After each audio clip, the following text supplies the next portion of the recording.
In 12th place is Music from Another Dimension. This was Aerosmith's most recent and likely last full-length album released from 2012. What kills this album's average in this breakdown is that there is a ton of filler at the end. I'm basing this on the extended version that has 2 discs and at the end of the album gets into some weird stuff like bassist Tom Hamilton singing Up on the Mountain. That man should not be allowed near a microphone unless it's a speaking role. He's actually a pretty good interview. Oasis in the Night is another that drags this album's average down. Lead guitarist Joe Perry sings on that one. I usually like songs Perry sings. I enjoy his voice as a change of pace, and you'll see other songs where he's the vocalist ranked much higher. I already mentioned one a minute ago, but this track missed the mark. The average song ranking for Music from Another Dimension is 146.9, with the highest ranked song being What Could Have Been Love at 103, and lowest being Oasis in the Night at 194. Despite its ranking, this album does carry some solid tunes.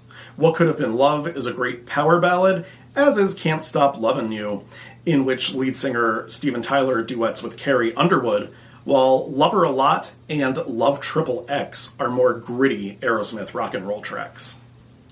Number 11 is Done with Mirrors. The first album the band recorded after Perry and Whitford rejoined the band, and often overlooked as they didn't regain their popularity until they released another album I'll talk about soon. The average song ranking for Done with Mirrors is 114.1. The highest ranked song is Let the Music Do the Talking at 26, actually first recorded by the Joe Perry Project. The lowest ranked song is Darkness at 182. 2 more really good tracks on this album are My Fist Your Face and She's on Fire. You know, I'm not going to shy away from the fact that some of the ways Steven Tyler's daughter, Liv, has been used to support Aerosmith are super creepy. I remember watching a behind-the-scenes look at the making of the video Crazy while She's on Fire plays, and Liv is shown in slow-mo looking sexy. Yeah, it's weird that he lets his daughter be sexualized to promote his band. I admit that. It doesn't change my love for his music. Now we're on to the top 10. Night in the Ruts. This was the last Aerosmith album of the 70s, and the final before Perry and Whitford left the band for a period. The band was really struggling with drug addiction at the time, which ultimately led to their breakup and loss of popularity. Probably the reason this doesn't get ranked lower is because there are only 9 tracks on it, so there weren't a ton of tunes to drag its average down.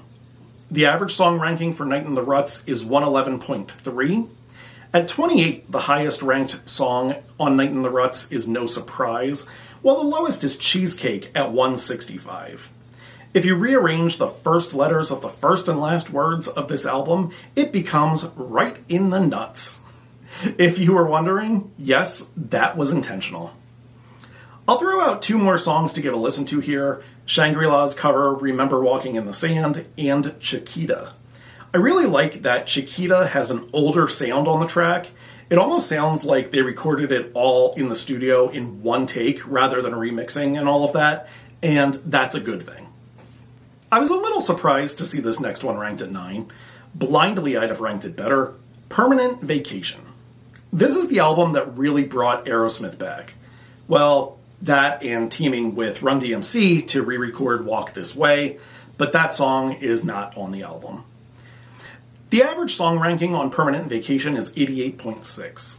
The highest ranked song is Ragdoll at 17, and the lowest ranked, and here's what kills the album's average when broken down mathematically, is The Movie at 206. 3 really popular songs on this album, the aforementioned Ragdoll, Angel, and Dude Looks Like a Lady. Other than those 3 that pretty much everyone knows, the title track and Heart's Done Time are 2 fun standout tunes.